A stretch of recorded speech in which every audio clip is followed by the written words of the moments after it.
예, 오늘의 시황 브리핑 시작하겠습니다. 미증시는 메가세븐에서 중소형주 쪽으로 관심이 넘어가면서 전체적으로 지수도 올라갔고 상승 종목 수도 많은 그런 모습을 보였고요. 전체적으로는 자금이 좀 분산되는 그런 모습이 나오고 있는 것 같습니다.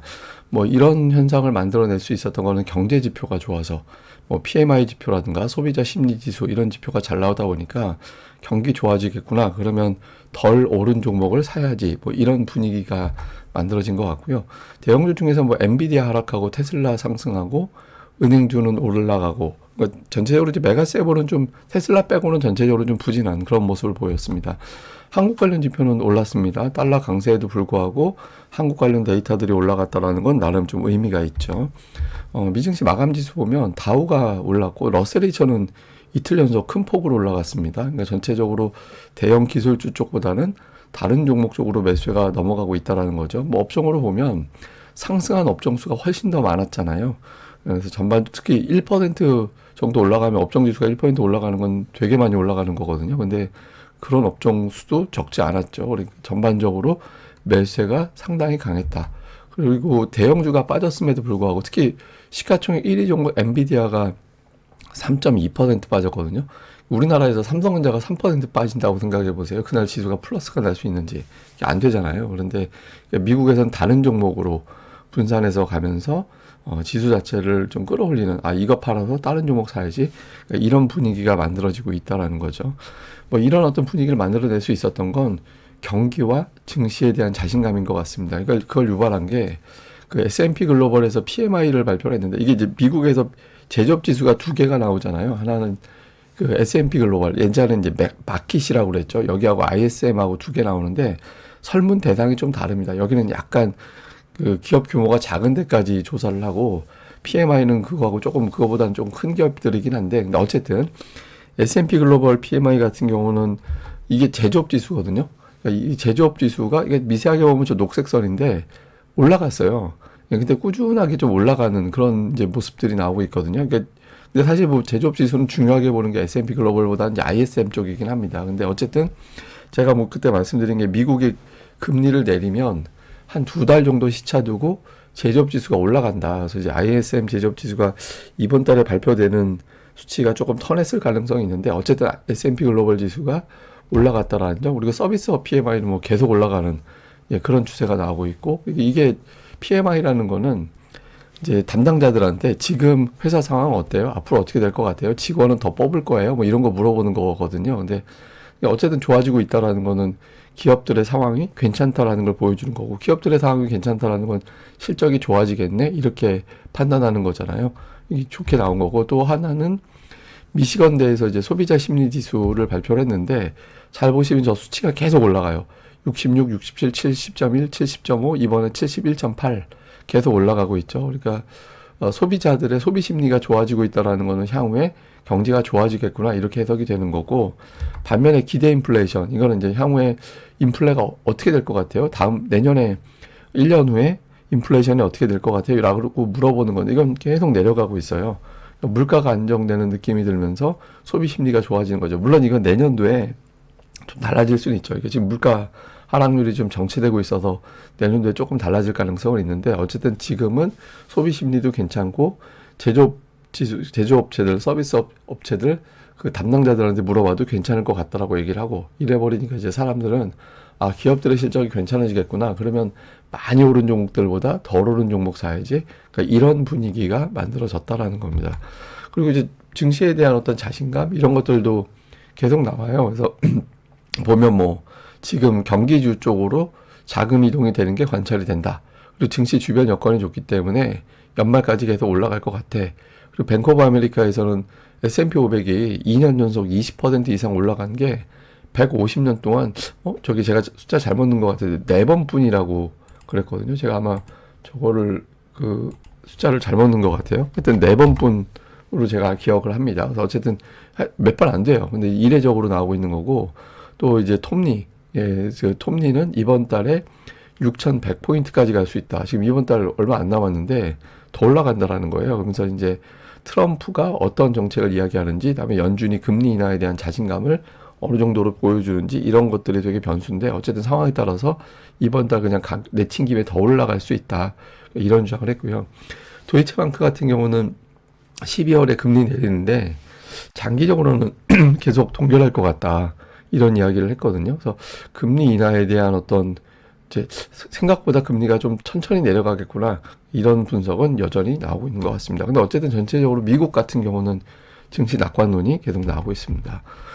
그리고 주요 종목들, 주요한 종목들 보면 그동안에 제약주들이 좀 약했거든요. 근데 이제 오늘 모더나를 비롯한 뭐 다른 종목 다 올라가니까 이런 종목도 7%나 이제 급등을 했고, 그다음에 자동차주도 3.5%, 뭐 상대적으로 좀 왔다 갔다만 하던 종목인데 이렇게 움직였고, 오늘 의류업체들 이런 그러니까 뭐 입는 종목들이 되게 강했어요. 뭐 갭이나 폴로 랄프로렌이나 나이키나 등등의 이런 종목군들이 올랐거든요. 뭐 갭 같은 경우는 향후의 실적이 좋아질 것 같아.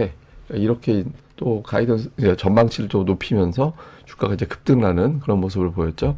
그리고 반도체 중에서는 마이크론 테크놀로지가 오늘 보합이었는데 아슬아슬하게 51선, 51선 정도에서 마감이 됐거든요. 51선이 102달러인데 102.4달러인데 오늘 102.6달러예요. 그래서 이게 여기서 조금 힘있게 밀고 올라가서 상대적으로 덜 올라 있는 그런 종목 중에서 또 이 종목도 포함이 되니까 이게 올라가는지 이게 하이닉스하고 방향이 그대로 가는 종목이라 다음 주에 이제 이 50달러가 고점이 되는지 아니면 이제 지지선으로 바뀌게 되는지 상당히 중요할 것 같습니다.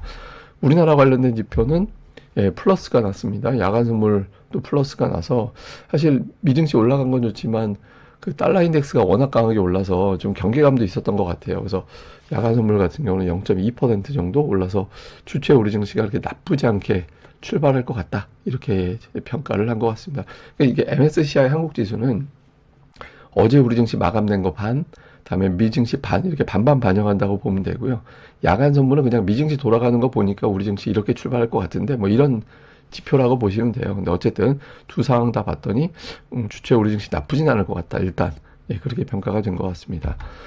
시장을 정리해 보면 미국은 이제 트럼프 랠리 오늘 비트코인이 99,000달러까지 올라갔잖아요. 이게 제 친구가 주식 아예 안 하는 친구인데 주식 아예 안 하고 하는군요. 그러니까 삼성전자만 물려있는 그런 친구가 있는데 이제 그 친구가 가끔 가다가 이렇게 뜬금없이 물어봐요. 뭐, 야, 방산주는 어때? 뭐, 그러고 많이 올랐는데 제가 그 얘기를 하고 어제는 또 전화 와가지고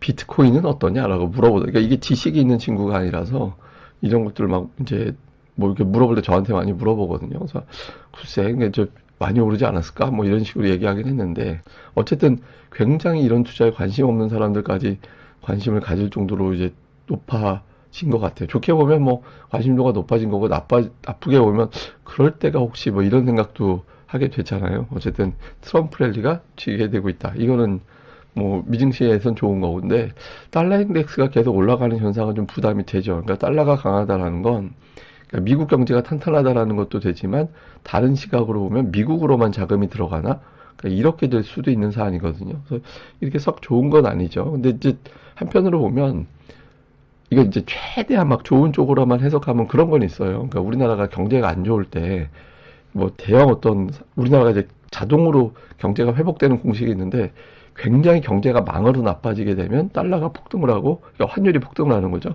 그렇게 되면서 수출 환경이 확 좋아지면서 기업들의 수출 재단성이 좋아지고 그걸로 다시 또 극복되고 뭐 이런 사이클이 돌긴 하거든요.